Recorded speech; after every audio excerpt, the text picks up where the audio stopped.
Well, welcome to day one of Inside the Glamour Studio. I feel like last time I talked so much about everything that I do. I touched on my brand, my marketing, my business, my selling, a lot of personal attitude, getting out of your own way, and just going forward with a clear vision of where it is that you want to go and what it is that you want to do. And I think that my whole message really comes down to simplicity. So I think a clear vision is always the most simple recipe that you can deliver over and over again. I know that a lot of people try and reinvent the wheel when they shoot or when they're starting their business, or they're so conflicted about what they're starting and how they're starting it. But the truth is that the more simple you can create your brand, and the more simply you can communicate what it is that you do, that's all that a brand is. Now, as a photographer, you do that by taking good photographs. When people look at my website, there's not a lot of words on my website. It's really more about the images are telling a story, and I'm coming now from more of a show, don't tell. That's kind of my mantra from now on, is show, don't tell.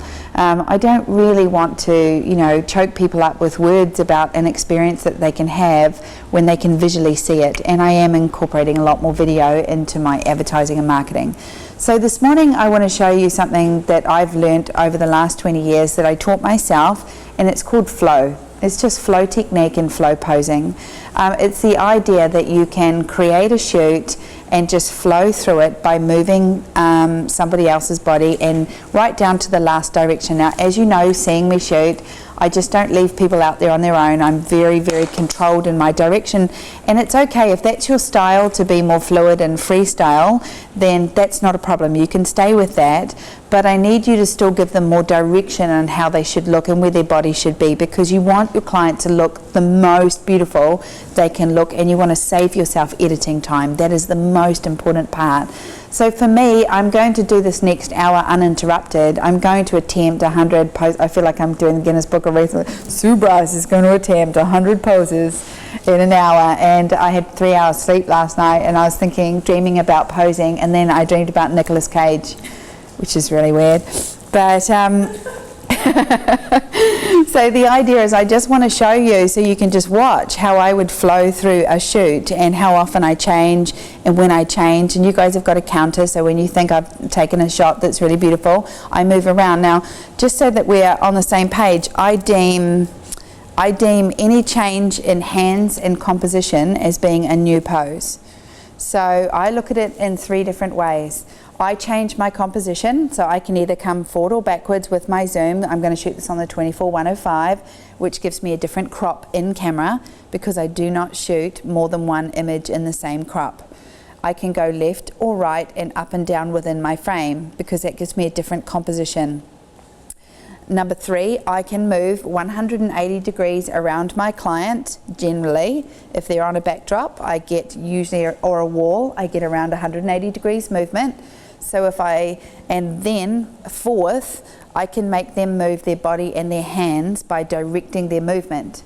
So that gives me a multitude of scenarios, because I've got the ability to come forward and back, the ability to go left and right, the ability to go 180 degrees, I've got the ability to turn them 180 degrees, and at the same time I've got the ability to change their body language. Now, I have to try and do all of that with a believable pose, which is not pose, it's direction.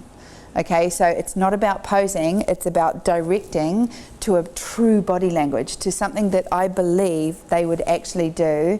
And then at the same time, after I've changed my composition, I've moved forward and back, sideways around, I've moved her around, I've changed her hands, I've sculpted her body, I've lifted her up through her pose. After I've done all of that, I wait 1 second just for that beautiful connection in the eyes, which finishes my portrait.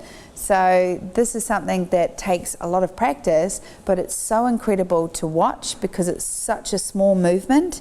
I think is such a small movement, and I'm not going to stop and break it down until afterwards, and then I'll break it right down and show you how I map it in my mind, and how those poses and direction are already in there for me. So all I do is access that part of my brain where I know what works.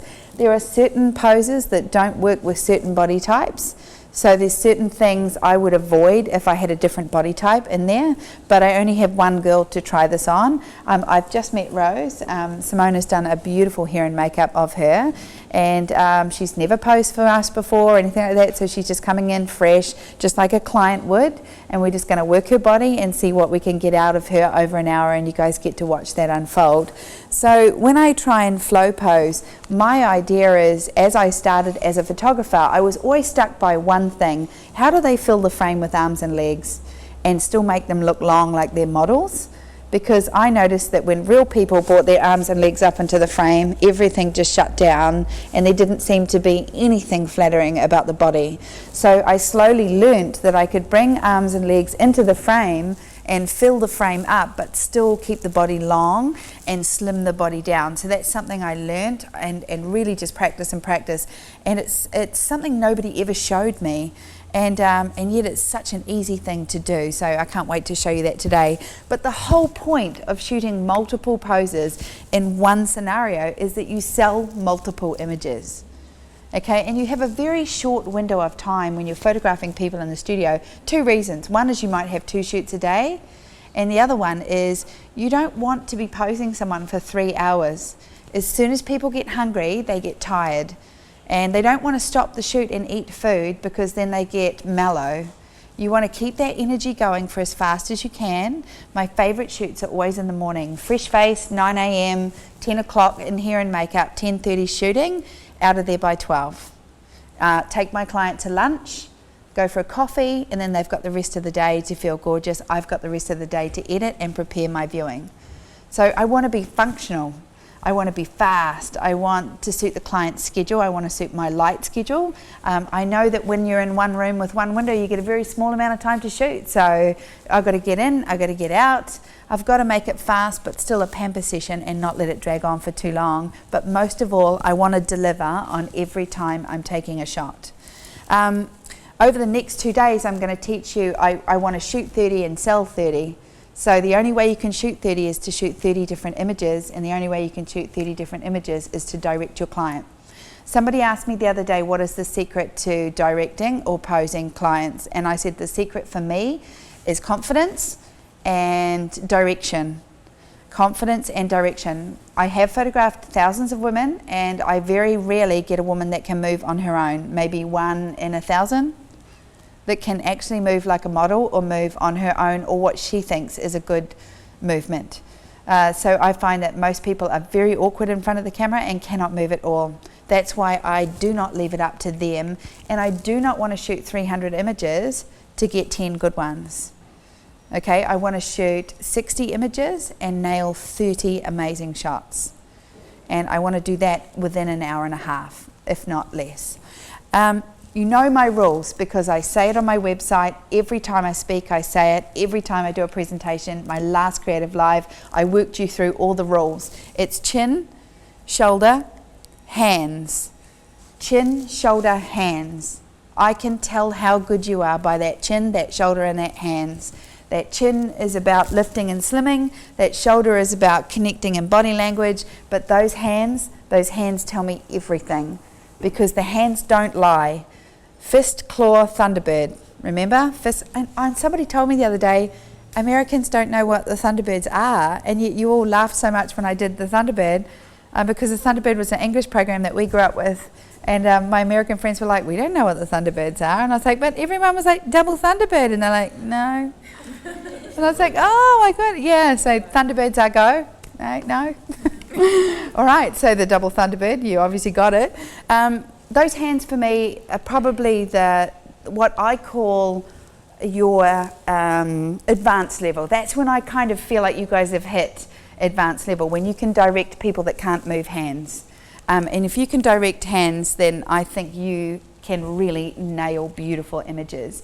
It just seems to be that hands change an entire shot. And I didn't move from the floor in the shot, I just changed up her hands.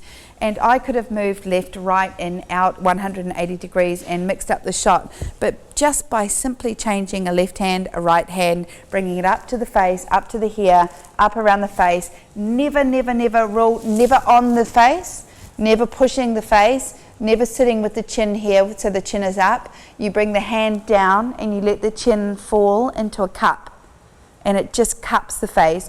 If the cup is too on the face or it's too dominant, you put it onto the neck, but you pull it gently away from the face, and remember, always ballet hands. So I want to see more hands practicing in your before and afters, especially on your flicker contest. Beautiful hands, beautiful connection, pull it away from the face, lifting up through the back, long chin forward, let it sit in there.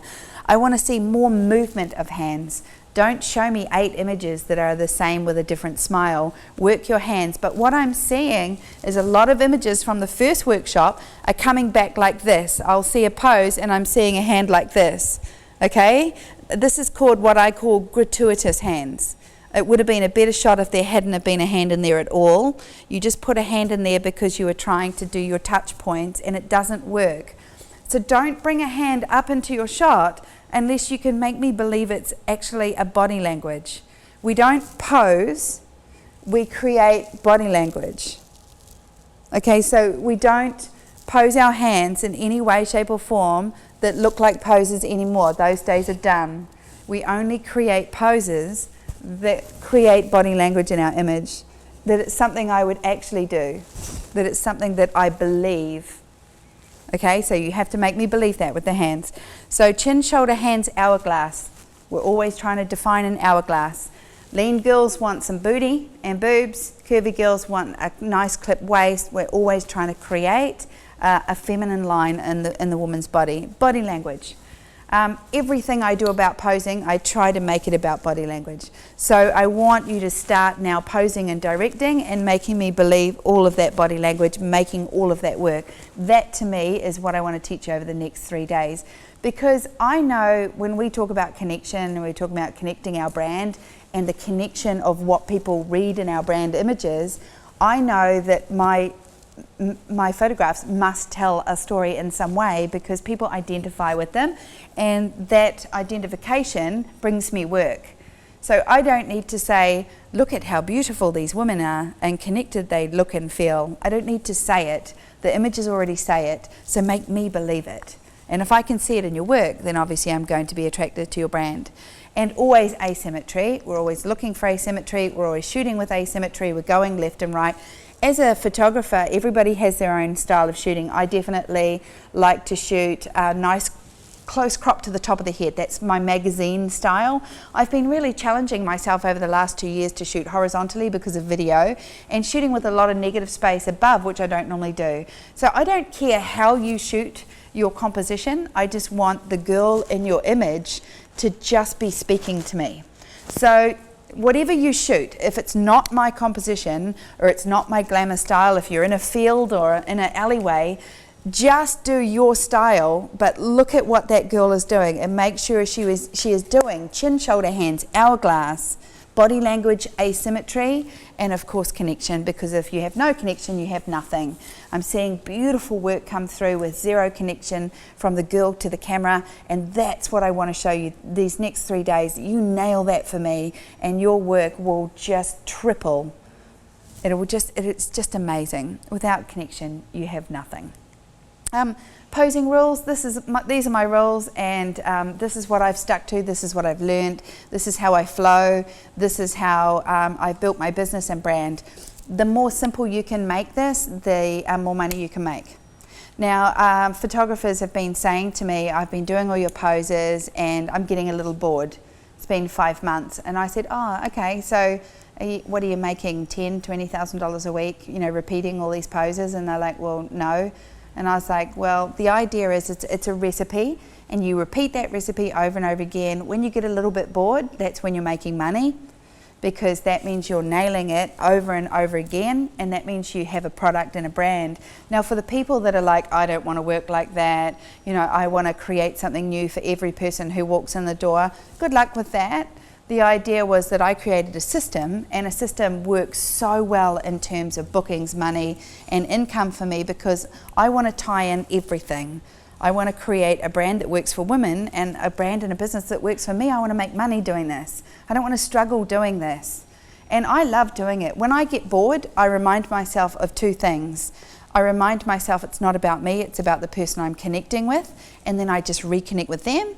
And I also remind myself that my brand, if I'm bored with it, I should just go on holiday and then come back fresh, because my brand is beautiful and I enjoy the connection of it, so I should just get back into the connection of it and go, well, this is who I am and what I do. Now, at the end of the day, this is all I've ever done. And I've tried a few times in my career to walk away from it, and I just can't seem to walk away from it.